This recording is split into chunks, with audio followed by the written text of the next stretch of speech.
UFOsta on tullut käytännössä synonyymi epäilylle maapallon ulkopuolisen sivilisaation alukselle.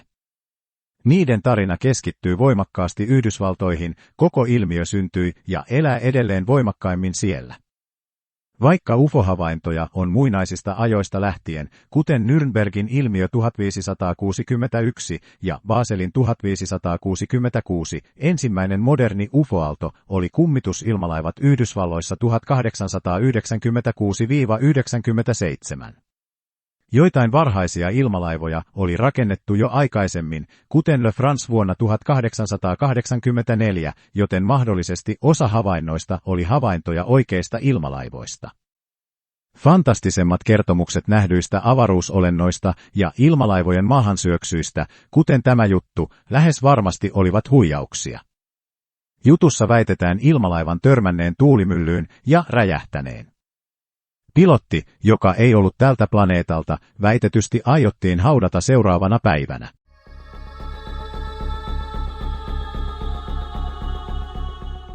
Vuonna 1947 Yhdysvaltoihin iski lentävien lautasten aalto.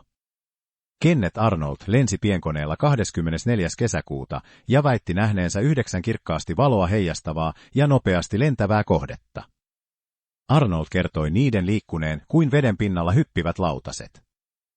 Väärinkäsityksen vuoksi tapauksesta uutisoitiin lentävinä lautasina, ja seuraavina kuukausina raportoitiin suuri määrä havaintoja lentävistä lautasista. 8. heinäkuuta uutisoitiin, että Roswellissa armeija oli saanut haltuunsa maahan syöksyneen lentävän lautasen. Melko pian armeijan upseerit kuitenkin kertoivat kyseessä olleen säähavaintopallo, ja kiinnostus tapahtumaa kohti katosi 3 vuosikymmenen ajaksi. Mitä ilmeisimmin kyseessä oli salaiseen projekti Moguliin kuulunut pallo, jonka tarkoitus oli kuunnella Neuvostoliiton ydinkokeita. Seuraavakin palloprojekti, Skyhook, todennäköisesti aiheutti monia UFO-havaintoja. 9. heinäkuuta julkaistiin yhdet ensimmäisistä UFO-kuvista. Kuten niin monesti myöhemminkin, näistä epäselvistä kuvista on mahdotonta sanoa, mitä niissä on ja ovatko ne aitoja ollenkaan. Kenneth Arnold sai 25. heinäkuuta vieraakseen 2 ilmavoimien tiedusteluagenttia, joiden tehtävä oli selvittää, mitä lentävät lautaset ovat. Tapaaminen oli ystävällinen, agentit haastattelivat Arnoldia havainnosta. Arnold päätti alkaa tutkimaan ufoja itsekin ja tapasi Harold Dahlin, joka väitti nähneensä 6 lentävää Donitsin muotoista alusta, joista yksi vapautti maahan putoavaksi paperinkaltaista metallista materiaalia ja sulanutta mustaa kiveä, jota hän otti talteen. Dahl näytti ainetta Arnoldille, hänen mielestään se oli tavallista kiveä. Myös ilmavoimien tiedustelu ja FBI tutkivat tapausta. Dahlin kertomusta pidetään yleisesti huijauksena. Mutta vuoden 1947 tapahtumat osoittavat tiedustelupalveluiden kiinnostuksen UFO-ilmiötä kohtaan lähes ensimmäisestä päivästä lähtien. Jotta voisi ymmärtää ensimmäistä UFO-aaltoa, tulee ymmärtää sen aikaisia olosuhteita. Toinen maailmansota oli juuri päättynyt, mutta kylmä sota oli alkamassa, ja Neuvostoliiton sekä kommunismin pelko Yhdysvalloissa oli hyvin vahva. Ydinpommin kehittäminen teki lentokoneista kriittisiä sotimiselle. Atomiaika loi myös epämiellyttävän tunteen, että tulevat sodat ovat paljon lyhyempiä ja tuhoisampia kuin aiemmat. Japanin hyökkäys Pearl Harboriin oli tullut yllätyksenä ja saman pelättiin toistuvan Neuvostoliiton suorittamana. Mahdolliset ilmatilassa lentävät kohteet olivat siis mitä kriittisin turvallisuusuhka. Ilmavoimille oli hyvin noloa, ettei sillä ollut tarjota selitystä niille. Yksi mediassa kiertänyt huhu olikin, että lautaset olisivat Neuvostoliiton ydinvoimalla lentäviä aluksia.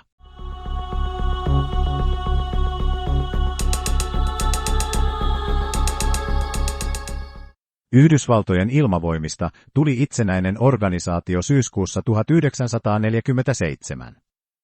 Ilmavoimat aloitti lentävien lautasten tutkimiseksi salaisen projektin SAIN. Päällimmäisenä huolena oli, että ne olisivat Neuvostoliiton kehittämiä aluksia saksalaisten toisen maailmansodan aikaisten suunnitelmien pohjalta, kuten Horten HO-229. Saksalaisten suunnitelmien tutkiminen johti kuitenkin teorian hylkäämiseen. Myös vieraan sivilisaation mahdollisuutta pohdittiin, mutta ei pidetty todennäköisenä. Loppuraportin sanat ovat päteviä tänäkin päivänä. On vaikea uskoa, että mikään teknisesti edistynyt laji tulisi tänne, rehentelisi kykyjään mysteerisellä tavalla ja lähtisi sitten yksinkertaisesti pois. Eri tapauksissa selvän tarkoituksen puute on myös hämmentävää. Vain yksi motiivi voidaan määrittää, että avaruusmiehet tunnustelevat puolustustamme haluamatta olla sotaisia. Jos näin on, heidän on täytynyt olla kauan sitten tyytyväisiä siihen, ettemme saa heitä kiinni. Vaikuttaa turhalta heille jatkaa saman kokeen toistamista. Vaikka vierailujen ulkoavaruudesta uskotaan olevan mahdollisia, niiden uskotaan olevan hyvin epätodennäköisiä. Ilmavoimien UFO-projektin uudeksi nimeksi vuonna 1949 tuli CRATS, jonka yksi tavoite oli vähätellä lautashavaintoja ja vähentää julkista kiinnostusta aiheeseen. Projektin raportti otsikoitiin Unidentified Flying Objects, mistä saatiin käsite UFO. Huhti- ja toukokuussa 1949 lehdessä Saturday Evening Post julkaistiin kaksiosainen artikkeli What You Can Believe About Flying Saucers, jonka oli kirjoittanut Ilmavoimille myötämielinen toimittaja. UFO-innostus väheni, ja kaikki siis näytti menevän Ilmavoimien mielestä hyvin. Ei suinkaan, Truumiesten lehdessä vuonna 1952 artikkelissa laivaston upseerit kertoivat UFO-havainnoista, tehden projekti CRATSen pyrkimykset tyhjiksi. Simiäisen kirjoittaja Donald Keyhoe laajensi myöhemmin hyvin myyneeksi kirjaksi The Flying Saucers Are Real, ja jälkimmäisessä Robert B. McLaughlin piti varmana lautasten alkuperää toiselta planeetalta. Keyhoen artikkeli oli mahdollisesti ensimmäinen, jossa Ilmavoimia syytettiin ufojen avaruudellisen alkuperän peittelystä. On huomattavaa, että Keyhoe ja McLaughlin olivat nimenomaan laivaston upseereita. Laivasto ja ilmavoimat kilpailivat rahoituksesta, ja ilmavoimien merkityksen kasvaminen varmasti herätti harmistusta laivastossa. Emme voi sulkea pois mahdollisuutta, että laivastossa haluttiin kiusata ilmavoimia. Vuoden 1950 syyskuussa julkaistiin Frank Scullin kirja Behind the Flying Saucers, missä kerrottiin ilmavoimien saaneen haltuunsa 3 lentävää lautasta, joista yksi oli laskeutunut paikkaan Aztec, New Mexico. Lautasista väitettiin löydetyn avaruusolentojen ruumiita. Kirja sai paljon julkisuutta, mutta suurin osa siitä oli kielteistä. Lisäksi paljastui, että tarinan lähteinä olivat Silas Newton ja Leonard A. G. E. Bauer, tunnetut huijarit, jotka saivat muista rikoksistaan myöhemmin tuomion. Tarina ei edes ollut heidän omaa keksintöä, vaan perustui 1948 julkaistuun parodia-artikkeliin. Tarinan ydinkohdat siirtyivät kuitenkin myöhemmin osaksi Roswell-tarinaa.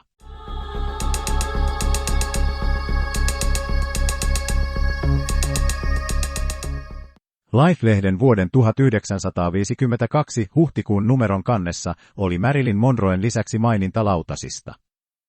Lehden artikkelin johtopäätös oli lautasten tuleminen avaruudesta ja sen lähteenä oli korkea-arvoisia ilmavoimien miehiä. Herää väistämättä kysymys, oliko ilmavoimien tiedotustaktiikka muuttunut? Vai pelasiko peliä joku muu? Jälkimmäinen vaikuttaa todennäköisemmältä. Life-lehden perustaja Henry Luce oli läheisissä suhteissa keskustiedustelupalvelu CIA:han ja psykologiseen strategiakomiteaan PSB:hen. Yhdysvaltojen keskustiedustelupalvelu CIA perustettiin 1947 ja siitä kehittyi nopeasti tiedusteluorganisaatio, joka toimi täysin hallitsemattomasti ja moraalista välittämättä suunnilleen ensimmäiset 3 vuosikymmentä. Yksi tunnetuimpia esimerkkejä oli MK-Ultra-ohjelma, joka huumeita ja hypnoosia käyttämällä toteutti aivopesu- ja mielenhallintakokeita. UFO-ilmiö oli tietenkin myös CIA:n kiinnostuksen kohteena. Oliko Life-lehden jutun ja monien muiden lehtien juttujen tarkoituksena valmistella kansakuntaa uuteen UFO-aaltoon, jollainen saatiin kesällä 1952? UFO-aallon huippu olivat Washingtonissa 19. ja 26. heinäkuuta alkaneet yöt. Taivaalla nähtiin valoja ja tutkahavaintoja, saatiin uskomattomia nopeuksia liikkuneista kohteista. Tosin monet valot olivat selitettävissä luonnollisilla tekijöillä, kuten meteoriiteilla, ja eri tutkatkaan eivät pääosin olleet samaa mieltä kohteista. Tapahtumia tutkimaan perustettiin Robertsonin paneeli. Sen aikoinaan salaisessa raportissa todettiin, ettei UFO-ilmiöstä ole suoraa turvallisuusuhkaa, mutta se voi aiheuttaa hysteriaa ja epäluottamusta auktoriteetteihin, joten UFOilta tulisi riisua mysteerisyys. Huolena oli myös, että UFO-ilmiötä voisi käyttää psykologiseen sodankäyntiin. Raportissa suositeltiin myös yksityisten UFO-organisaatioiden valvontaa, koska ne voivat vaikuttaa ihmisten yleisiin näkemyksiin, jos laajoja havaintoaaltoja tapahtuu. Mitä ilmeisimmin Robertsonin raportin suositukset määrittelivät monien Yhdysvaltojen hallinnon organisaatioiden linjan UFO-ilmiötä kohtaan tulevina vuosikymmeninä. Valvonnan voimme myöhempien tapahtumien perusteella tulkita soluttautumiseksi. On myös epäilty, että Washingtonin havainnot olivat lavastettu. Tapauksessa on siihen viittaavia piirteitä, esimerkiksi kaupunkia suojaavat hävittäjät olivat kiitoradan korjaustöiden vuoksi juuri tapahtuma-aikaan sijoitettu kauemmas ja ajoittuminen 2 peräkkäiselle viikonloppuyölle. On mahdollista, että 1952 oli jo olemassa tutkanhäirintäteknologiaa, joka olisi pystynyt tuottamaan havaitut väärät tutkahavainnot, sillä sellaista oli olemassa viimeistään 1957. Ilmavoimien UFO-tutkimuksen johtaja Edward Ruppelt väitti, että tieteilijäorganisaatiosta, jota hän ei voi nimetä, oli ennustanut hänelle Washingtonin havainnot muutamaa päivää ennen. Kuka mahdollisen lavastuksen tekijä oli, jää arvoitukseksi, epäillä voi esimerkiksi CIA:ta tai salaista ilmavoimien projektia. Joka tapauksessa monessa varhaisessa UFO-tapauksessa voi olla kyse tutkanhäirinnästä. Miksi CIA olisi halunnut järjestää UFO-näytöksen?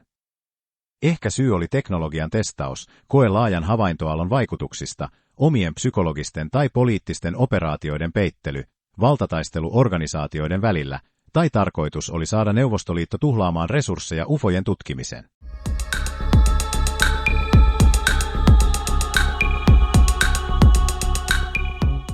1950-luvulla ja siitä eteenpäin ilmaantui mitä villeimpiä kertomuksia avaruusolentojen tapaamisista. Monet UFO-kirjat ja lehtijutut myyvät hyvin, joten niiden kirjoittaminen houkutteli huijareita. Toinen ryhmä ovat ihmiset, jotka tietoisesti tai alitajuisesti haluavat uskoa. Heitä mahdollisesti ahdistaa jokin, kuten ydinsodan uhka tai henkilökohtaisen elämän murheet, ja teknologisesti paljon edistyneemmät taivaalta saapuvat olennot tarjoavat pelastuksen mahdollisuuden. Avaruusolennot ovat kuin jumalia, niiden ylivertaiselle teknologialle ihminen ei voi mitään, mutta toisaalta se voi pelastaa muuten ylivoimaisista ongelmista. Yksi ensimmäisiä ufosieppauksia on brasilialaisen Antonio Villas-Boasin kertomus vuodelta 1957. Boas kertoi tapauksesta hyvin tarkasti, seuraava on lyhennelmä siitä. Boas oli kyntämässä peltoa traktorilla yöllä, kun alus laskeutui lähelle ja hänen traktorinsa sammui. Boasin mukaan alus oli kuin suuri venytetty muna, sen yläosa pyöri nopeasti, edessä oli punainen valo ja ympärillä pienempiä violetteja. Boas yritti juosta karkuun, mutta aluksesta tulleet olennot väkivaltaisesti pysäyttivät hänet ja kantoivat alukseen. Olennoilla oli harmaat yksiosaiset puvut, vyökirkkaalla punaisella valolla sekä ohuilla metalliliuskoilla vahvistetut kangasnaamiot, joista kulki hopeiset putket selän ulokkeeseen. Aluksessa olennot riisuivat Boasin alasti, levittivät geeliä hänen iholleen märällä sienellä, ottivat verinäytteen ja jättivät hänet huoneeseen, jossa oli sänky. Huoneeseen tuli jotain kaasua, ja Boas tunsi itsensä pahoinvoivaksi. Kaunis alaston nainen tuli huoneeseen suorittamaan seksiä Boasin kanssa. Seksin jälkeen nainen hymyili, osoitti vatsaansa ja sitten taivasta. Olennot antoivat Boasille takaisin vaatteet, ja hänelle esiteltiin alusta, minkä jälkeen Boas jätettiin traktorinsa viereen ja alus lensi pois. Boasin mukaan sieppaus kesti noin 4 tuntia. Jälkeenpäin Boas kärsi oireista, joiden arveltiin johtuvan altistumisesta säteilylle. Oliko Boasin kertomus vain unta, hallusinaatiota tai keksittyä? On myös synkempi mahdollisuus. Vuonna 1978 Vosko Nedeljkovic kertoi työskennelleensä CIA:lle ja Yhdysvaltain kehitysyhteistyövirastolle. Nedeljkovicin mukaan CIA lavasti UFO-tapauksia 1950- ja 60-luvuilla. Hän väitti olleensa 1957 osa helikopterimiehistöä, joka suoritti psykologisen sodankäynnin ja hallusinogeenien testausta Brasiliassa. Havaitessaan lämpökameroillaan yöllä yksinäisen miehen he suihkuttivat kopterista rauhoittavaa lääkettä, laskeutuivat ja raahasivat miehen kopteriin. Nedeljkovic ei kertonut tapahtumista kopterissa, sillä hän väitti olleensa ulkona. Boasin kertomus aluksesta voisi kuvata helikopteria, kuten Sikorsky H-34. Ehkä kopteri oli muokattu näyttämään avaruusalukselta, tai lääkeaineet saivat Boasin kuvittelemaan niin. Sieppaajien asut ovat voineet olla säteilyltä suojaavia pukuja, ja Boas on voitu altistaa säteilylle. Nainen on voinut olla CIA:n palkkaama prostituoitu, sellaisia CIA on käyttänyt muissakin operaatioissa. Emme voi olla varmoja CIA:n osuudesta tapauksessa, mutta emme voi sitä kumotakaan. Tietysti kaikki sieppaustapaukset eivät voi olla CIA:n järjestämiä, suurin osa niistä on puhdasta fiktiota. Edward Ruppelt, joka oli johtanut ilmavoimien projektia Graz ja sen seuraajaa Blue Book, julkaisi 1956 kirjansa The Report on Unidentified Flying Objects. Se paljasti, että ilmavoimien tutkimukset ufoista olivat laajempia kuin siihen asti oli julkisuudessa kerrottu. Maan ulkopuolisesta teknologiasta Ruppelt ei todisteita löytänyt. Ilmavoimilla oli tietysti omakin lentävän lautasen projekti, mutta se ei koskaan lentänyt kunnolla, ja koko projekti lopetettiin 1961.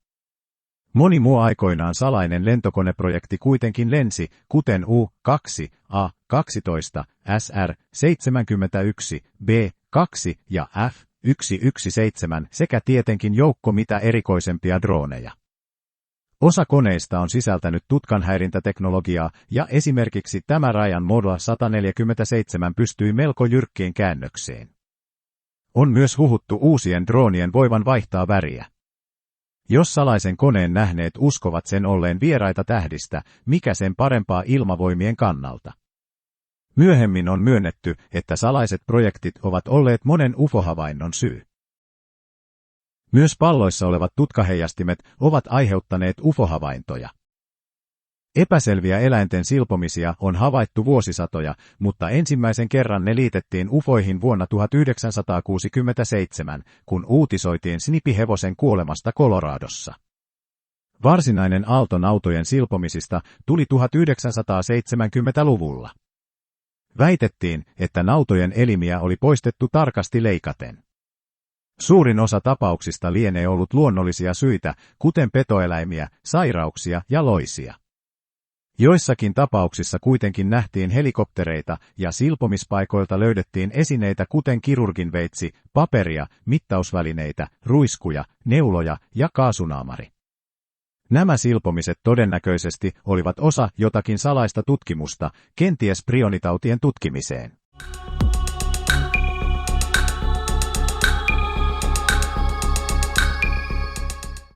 Yksi varsin hämäristä kuvioista oli NICAP-järjestö, joka perustettiin 1956. NICAPin johtajana toimi jonkin aikaa entinen laivaston majuri Keihoe. Roscoe Hillenkoetter, joka oli jäänyt eläkkeelle laivaston vara-amiraalina ja oli toiminut myös CIA:n johtajana, oli muutaman vuoden NICAPin hallituksen jäsen. Kun Hillenkoetter jätti paikan, hänet korvasi toinen entinen CIA-mies. Läpi olemassaolonsa NICAP väitti hallinnon piilottelevan todisteita ufoista. Mutta oliko järjestön tarkoitus oikeasti vain CIA:n tunkeutuminen ufoharrastajien joukkoon?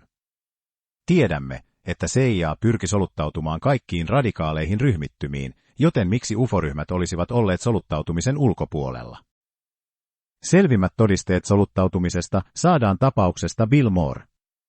Hän julkaisi Charles Berlitzin kanssa vuonna 1980 kirjan The Roswell Incident, jonka lähteenä oli pääosin ilmavoimien entinen tiedusteluagentti Jesse Marcel. Kirjan mukaan Roswelliin oli syöksynyt alus sisällään avaruusolentoja. Pian julkaisun jälkeen ilmavoimien agentti Richard Dowdy pyysi Moorea toimittamaan tietoa UFO-yhteisöstä. Moore väitti, että vastineeksi hänelle luvattiin toimittaa aitoja UFO-dokumentteja. Mooren toimittamien tietojen perusteella tekaistiin UFO-yhteisön uskomuksiin sopivia disinformaatiodokumentteja. Yksi niistä oli Majestic 12, dokumentti, jonka mukaan vuonna 1947 oli perustettu ryhmä avaruusolentojen aluksen tutkimiseen.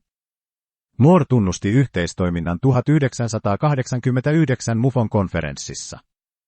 Vaikka Moore oli noin vuosikymmenen yhteydessä agentteihin, hän ei hylännyt uskoaan avaruusolentoihin. Ja sitten meillä on UFO-historian yksi surullisimmista tapauksista, Paul Bennewitz. Bennewitz oli koulutukseltaan fyysikko ja perustanut menestyvän perheyrityksen, Thunder Scientific. Hän näki ja kuvasi kotinsa läheisen Kirtlandin ilmavoimien tukikohdan yllä liikkuvia valoja. Lisäksi Bennewitz vastaanotti laitteellaan radiosignaaleja, joiden hän epäili liittyvän ufoihin.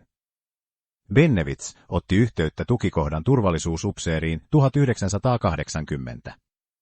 Ilmavoimien tiedustelu ja NSA aloittivat vuosia kestäneen disinformaatio-operaation Bennewitzia vastaan ja hänen ufouskomuksiaan vahvistettiin. Keskeisessä roolissa oli agentti Richard Doty. Myös Bill Moore toimitti tekaistun dokumentin Bennewitzille. Operaatiota ilmeisesti kiihdytti se, että Bennewitz ei ollut tyypillinen ufohörhö, vaan erittäin taitava elektroniikan kanssa. Hänen vastaanottamat signaalit olivat peräisin NSA:n projektista, ja hän onnistui ottamaan kuvia salaisesta laaserista, jolla häirittiin Neuvostoliiton satelliitteja.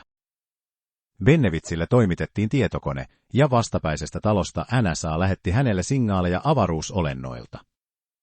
Bennewitz uskoi ufojen tukikohtaan erämaassa, niin kutsuttu Dual Space, ja tiedustelu havaitsi mahdollisuuden siirtää hänen mielenkiintonsa sotilastukikohdasta sinne.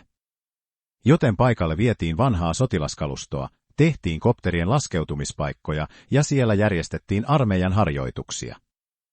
Bennewitz alkoi käyttää kaiken aikansa ufotutkimuksiin ja kehitti mitä villeimpiä teorioita, jotka hänen julkisuushakuisuutensa vuoksi levisivät ufopiireihin.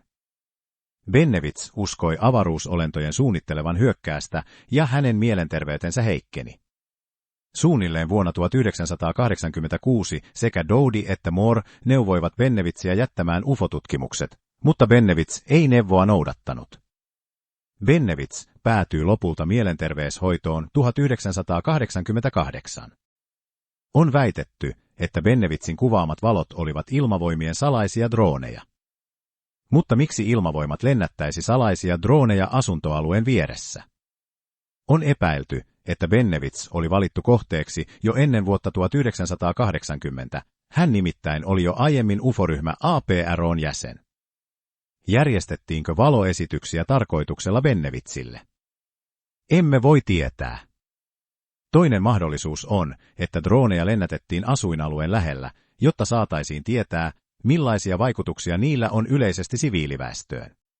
Kolmas Richard Dotyn disinformaation kohde oli Linda Moulton Howe, joka oli tehnyt dokumenttielokuvan karjansilpomisista ja suunnitteli UFO-dokumenttielokuvaa HBO:n tilaamana.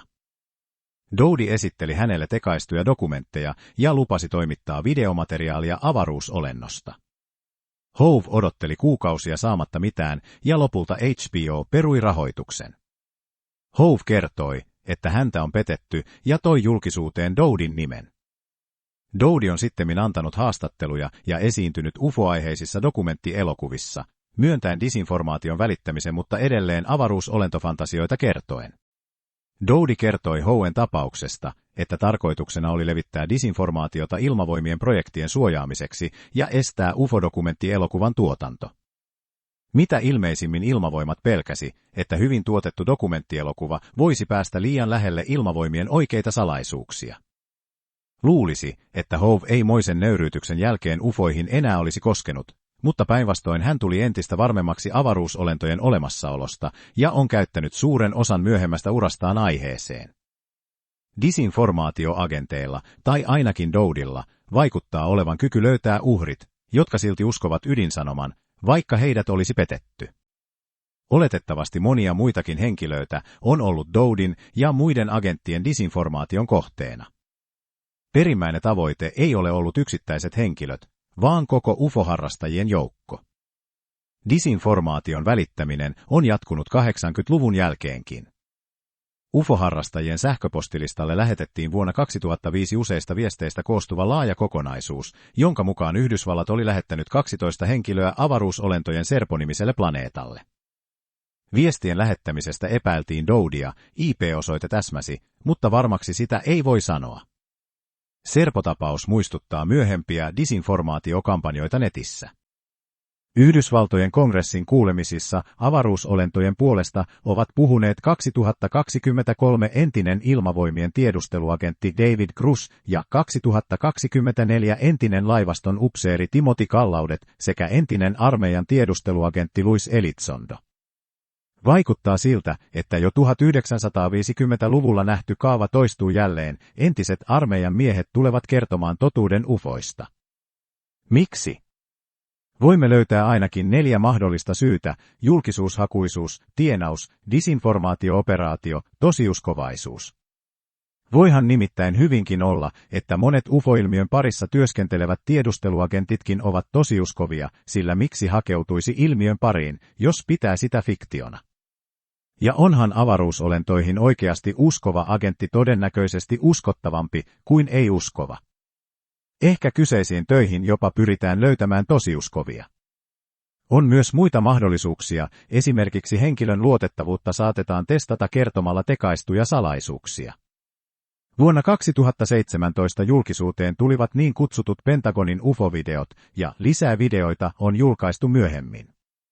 On vaikea sanoa, mitä kaikissa videoissa on, mutta mikään ei viittaa ihmiskunnan nykytasoa kehittyneempään teknologiaan. Netistä löytää videoista monia tarkkoja analyysejä.